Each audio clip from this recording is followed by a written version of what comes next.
This is a short video explanation for Chapter 27, Empire and Expansion, Chapter 27, 1890 to 1901. And just a reminder that the images within this PowerPoint presentation are in the public domain. Please do not hesitate to call or email if you have any questions. So we'll begin with Chapter 27. This is a time period after we have kind of settled and subdued the Wild West with the railroad.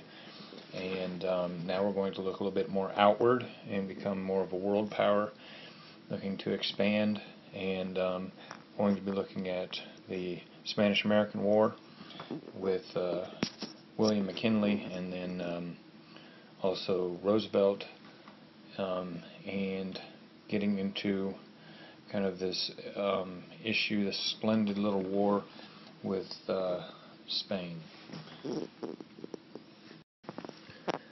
So as America becomes interested in turning outward, Alfred Thayer Mayer becomes a strong proponent of influence of the sea, and he takes in consideration the British and the way in which the British had colonies throughout the world. So the British, the saying was, the sun never sets on the British flag. When you have Canada, and then you also have 13 colonies, you have colonies in South America, you also then have, of course, the immense colonies of South Africa and other states or colonies within Africa, India, Australia. So you can see the great British Empire, the great British Navy controlled all oceans. In order for us to become a world power, in order for us to become much like the British, according to Thayer Mayer, we need to also become influential at sea. And then in order to do that, it's very important that the Panama Canal help to link both the East Coast then to the West Coast. Our navies can get then into the Pacific Ocean and the Atlantic Ocean without the cumbersome route of going around South America.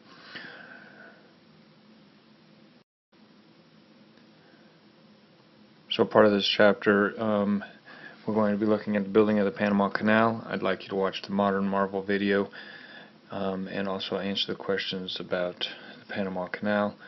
So we won't spend a lot of time talking about it, but we have less-ups and also this revolution in Panama that was kind of sparked by Teddy Roosevelt, or kind of encouraged by the United States. This is a famous picture of Teddy Roosevelt eventually traveling to Panama and sitting in a excavator. And then we just have a series here of incredible photos of this great construction project in Panama.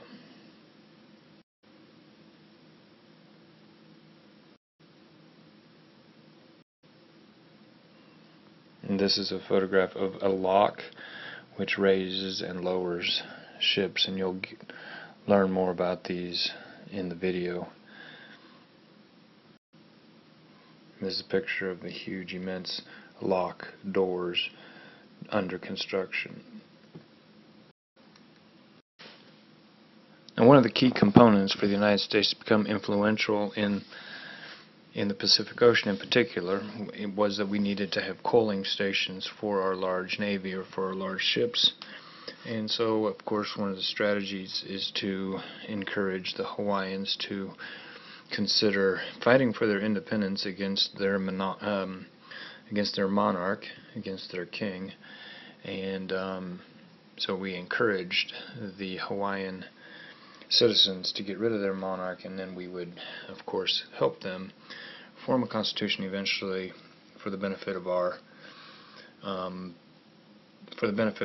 country and for the benefit of, hopefully, Hawaiian citizens. And so, of course, if you look here, we're going to try to get Hawaii. If we get Hawaii, then that gives us a coaling station approximately halfway across the Pacific Ocean, so we can have an influence in this region and not constantly be running out of fuel and have to return all the way back to the United States to gather fuel. but you can go just back and forth here. And also, we're extremely interested in Guam and the Philippines. If we can get coaling stations, naval bases here, and in Hawaii, then we can kind of keep the Japanese in check and potentially have access to China. And so this is ultimately the strategy. But at the time, the Philippines are somewhat controlled by Spain, and also Guam is controlled by Spain. Hawaii is independent, so we're going to finesse the situation, and it would not be a bad thing if we got in a war against Spain so that we could maybe inherit these two territories.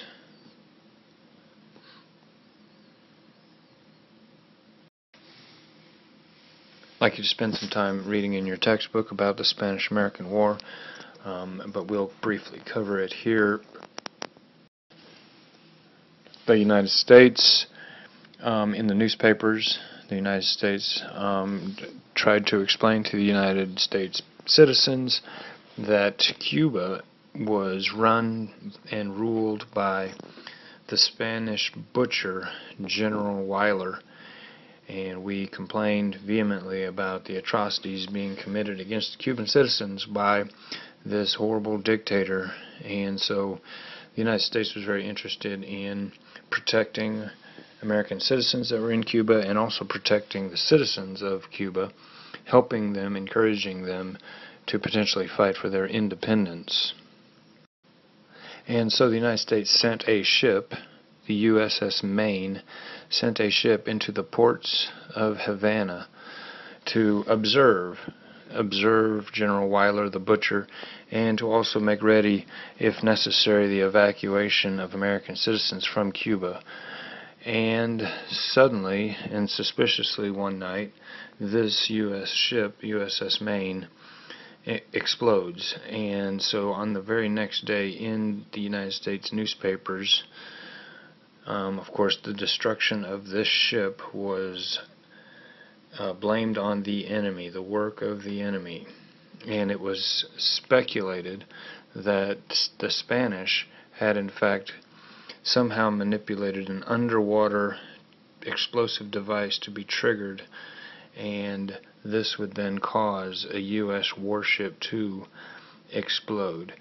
And so there was, of course, then an outcry in the United States that if Spain was going to attack our ship, the rallying cry was, "Remember the Maine, the hell with Spain, and we're going to war." And so the justification was, we're going to war because we were attacked by Spain, we're going to war because the Spaniards are tyrannical rulers, and we must help and protect the Cuban people and help them win their independence. Ironically, the first shots fired in this so-called splendid little war against Spain, the first shots fired were in Manila in the Philippines. So we already had warships in the Philippines, and as this ship blows up, we have ships in the Philippines ready to fire upon Spanish ships. So of course there's a lot of speculation as to whether or not the United States provoked this conflict, or at the very least what actually did happen. Did this ship blow up because it was the work of the enemy? Did this ship blow up because it was attacked? It was very convenient that this ship blew up so that we could in fact justifiably fight this war. And then during this war we have Teddy Roosevelt and his heroic efforts to form the Rough Riders, and he in fact got his group of his best buddies together and traveled over to Cuba and fought several engagements, charging up San Juan Hill. But this is a famous photograph of Teddy Roosevelt fighting for and with the Rough Riders. Now, there are several reasons for the United States to get involved, as we just mentioned. We have this idea, this propaganda, this exaggeration of claiming that we, the United States, was once a colony, so we, of course, are going to be sympathetic with Cuba. And we have the exaggeration of this, the American propaganda, this yellow journalism, decrying, that the ship USA was attacked, so we must revenge this attack. Remember that war helps sell newspapers. Of course, you have the horrific Spanish atrocities that are going to be not necessarily exaggerated, but put on the front pages of the United States newspapers to help convince people that this war was, of course, justified. And then we're going to talk briefly here about this Depay de Lemay letter, but there's a letter that becomes public that is an insulting letter about McKinley, and then all of these things occur, and then you have the last big issue, the sinking of the USS Maine. And when that happens and 260 Americans are dead, of course the United States is backed into a corner and has nothing that they can do except join this war. But then you have to wonder, is this war something that the United States wanted all along? So let's take a look at this Depay de Lemay letter. And so this letter is discovered. It's kind of suspicious how this letter is discovered, but it once more shows what McKinley is. So this deputy, or this person de Lemay, is a high-ranking official within the Spanish government, and he is writing a letter saying that McKinley is weak and a biter, and that, of course, we don't have to worry about McKinley. He tries to leave the door open behind himself while keeping on good terms with the jingos of his party. Anyway, this letter is very insulting, and of course it's put into the newspapers. And then this attack occurs, this attack of the USS Maine, after McKinley has been insulted. So this, combined with all the other reasons, kind of forces the issue. This is an actual transcript written in Spanish of the Depay de Lemay letter, and this is de Lemay himself. But this is kind of controversial, kind of pushes us one step closer to war. And then it can't be, the importance of the newspapers cannot be talked about enough. The propaganda, and they call it somewhat yellow journalism, but this deliberate attempt to manipulate the truth concerning people or events to further one's own cause or to damage the opposing cause. So propaganda often includes many accurate facts, but may also distort the facts to fit what you want to convey. So this is a prime example of exaggerating. Was it in fact factually the work of an enemy? Now, later in the 1970s, a report was released where the United States Navy goes and looks at this ship, and it turns out that the ship, it did in fact explode. There was an explosion, but it was determined that it was not the work of an outside bomb, but in fact some internal bomb that went off, or an internal explosion that occurred, and some speculate that it was because armaments were placed too close to the engine. The engine overheated and ignited the bomb. So was it in fact the work of an enemy? Was it sabotage, or was it just an innocent mistake? Nonetheless, this was premature. This headline was not factual. And it led, in fact, to this splendid little war.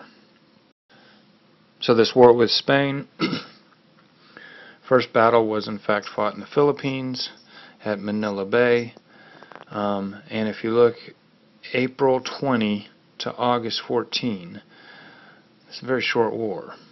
And, in fact, the United States gained kind of what they were after. They gained, well, we'll look at that on the next slide. So the United States, with a regular army of just 28,000 soldiers, were very ill prepared, but eventually the United States won in a very short war.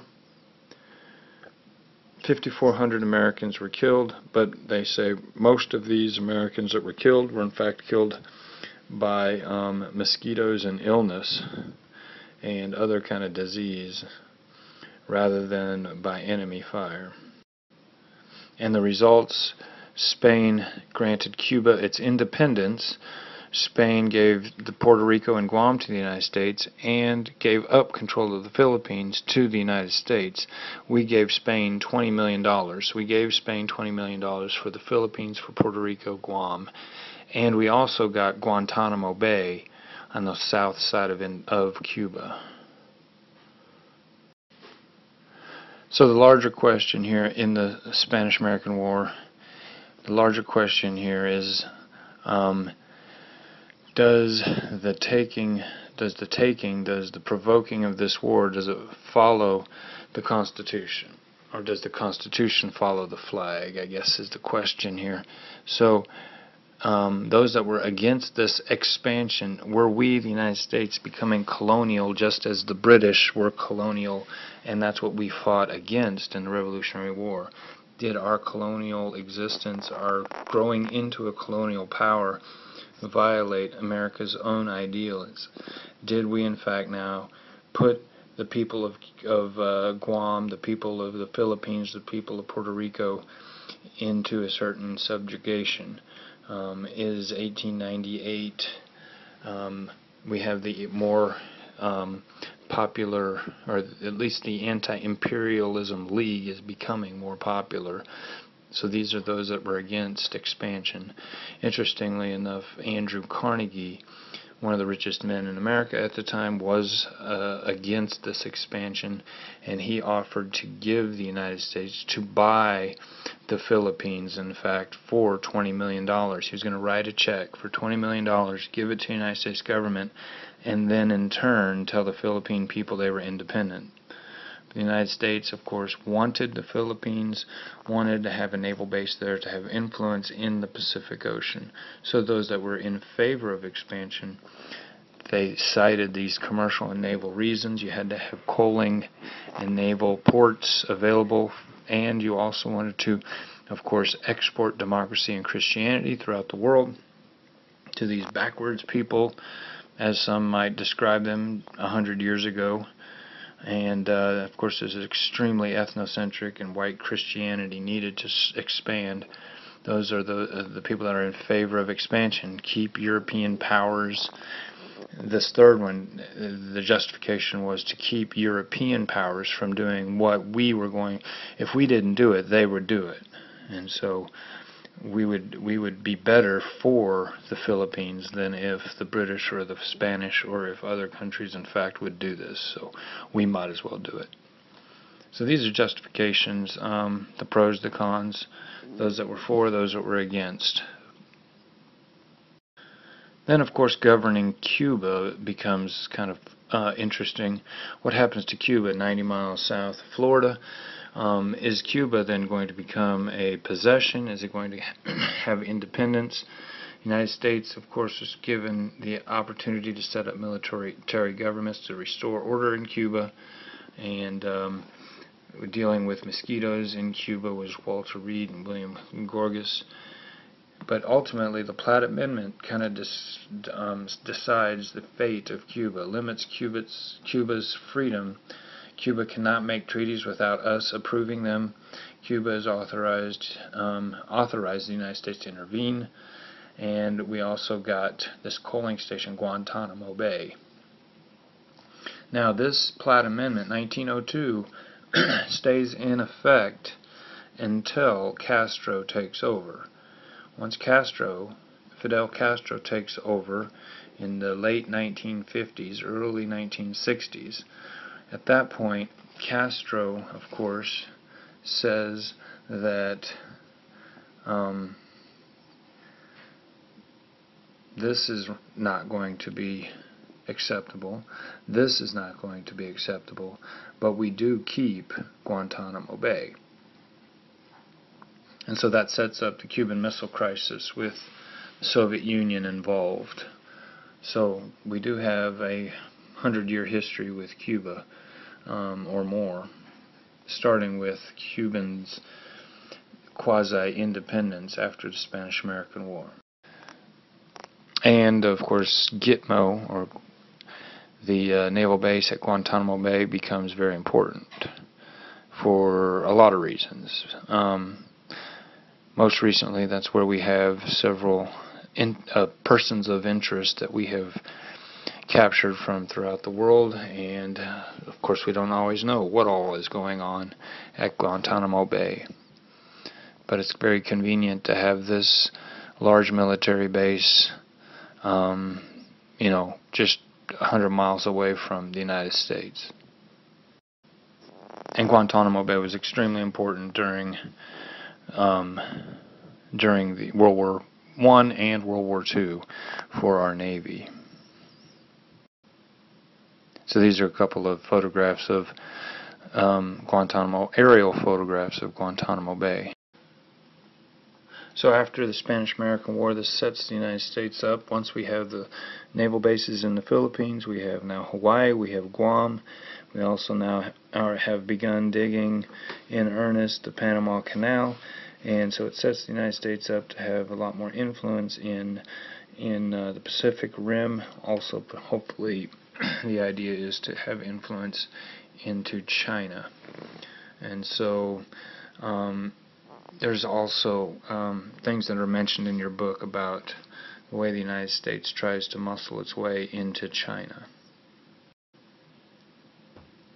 So the last part of your book, the last part of your chapter 27 kind of deals with Teddy Roosevelt and the larger-than-life persona that he was.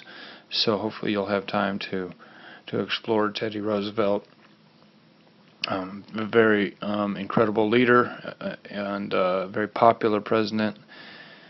And so that pretty much concludes this presentation for chapter 27. Again, all the images within this PowerPoint presentation, this video, all of these images are in the public domain. Now, if you have any questions, please do not hesitate to email or give a call. That concludes chapter 27's presentation.